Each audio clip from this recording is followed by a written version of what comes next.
మీరు వినింటారు హనుమంతుడి పేరు వింటేనే భూతాలు ప్రేతాలు భయపడతాయి వణికిపోతాయి అని. అసలు చరిత్రలో ఏమైందని భూతాలు ప్రేతాలు ఇప్పటికీ భయపడతాయి చెప్తాను, జాగ్రత్త వినండి.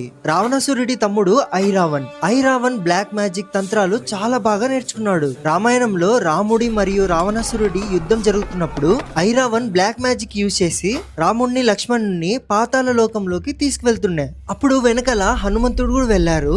ఐరావన్ని హనుమంతుడు ఎంత కొడుతున్నా ఇక్కడ చనిపోతున్నాడు, మళ్ళీ అక్కడ బతుకుతున్నాడు. హనుమంతుడికి అర్థమైతుంది ఇదేదో బ్లాక్ మ్యాజిక్ జరుగుతుంది నాతో అని. అప్పుడు తెలుసుకుంటాడు హనుమంతుడు 5 దిక్కుల్లో ఉన్న దీపాలు ఒకేసారి ఆర్పితే ఐరావన్ని చంపచ్చు అని. కానీ 5 దిక్కుల్లో ఉన్న 5 దీపాలు ఒకేసారి ఎలా ఆర్పాలి? అప్పుడే హనుమంతుడు రౌద్ర రూపాన్ని ధరిస్తారు, పంచముఖి హనుమాన్. ఆ రూపంతో 5 దిక్కుల్లో ఉన్న 5 దీపాలని ఒకేసారి ఆర్పి ఐరావన్ని చంపుతారు. ఆ రూపాన్ని చూసి 3 లోకాలే భయపడిపోతాయి. ఇంకా ప్రేతాలు